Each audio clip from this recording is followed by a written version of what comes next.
Hi guys, great day, welcome to Pearl TV. And in this video, I'm going to teach you how to do a simple makeup. And as you can see, first you have to trim your eyebrow, okay? So if you find your eyebrow mess, it's time for you to trim. Have that trimmer, okay? And of course, have a press powder. Even a simple press powder can do. Okay. After cleaning your face, applying toner and serum, you have to put powder and press powder. Okay. Then next is you have to line your eyebrow. Okay. I'm just using a pencil which we bought in Shopee. Okay. So just follow the line of your eyebrow. Just do it that way.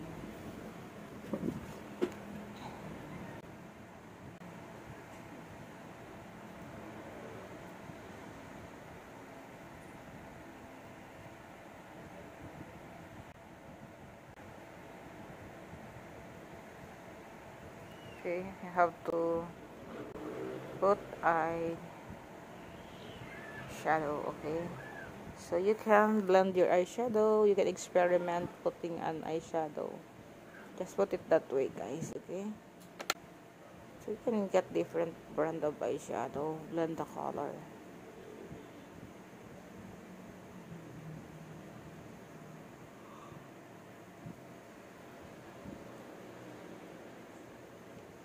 Look, the combination of a light and dark. Okay, making your eyes more dramatic. As you can see, it giving as a dramatic eye when you put an eyeshadow which is darker on the side. Okay, and that was the first time that I'm putting a line underneath the eyes. Okay,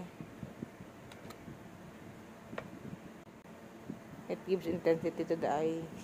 Okay,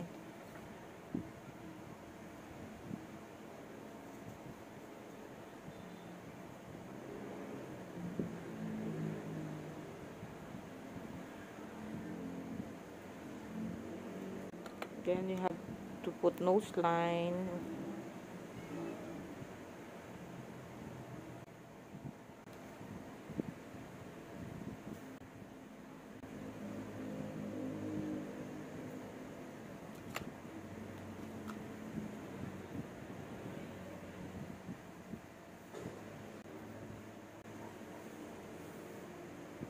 If you overdo putting nose line, you can use tissue, okay, or press powder to cover the marks, okay, the shades. That one is good. That BYS 3 is also good quality, okay, for putting nose line. And yeah, shimmer. Okay, put the blush on.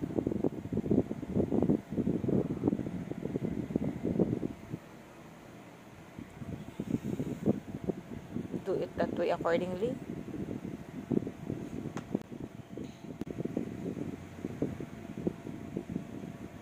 Okay, that's the trending now, guys. The shimmering blush on.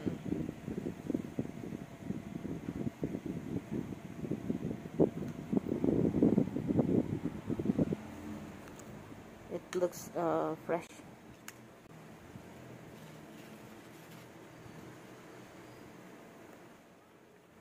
Okay, as you can see, I'm using the tissue just to remove the excess nose line.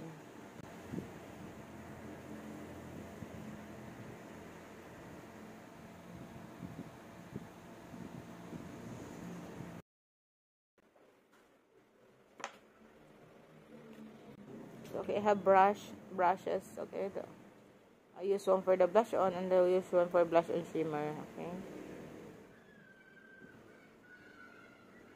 and that one is shimmer to the top of the nose. And last but not the least is you put your lipstick, your choice of lipstick. Okay, you have to put a lighter lipstick. Okay, if you have a dark eyeshadow.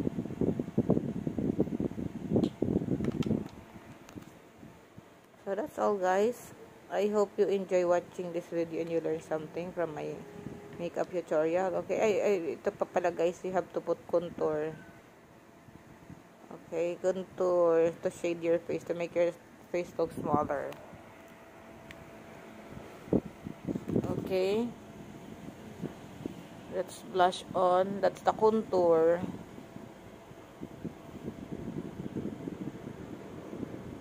It is to put shade in our face to make our face look smaller. Okay, so thanks for watching guys. Please don't forget to like, subscribe, and share if you love this video.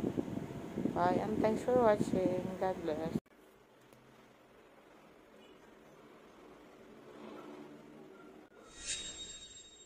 Thanks for watching guys. Please don't forget to like, subscribe, and share. Bye. God bless.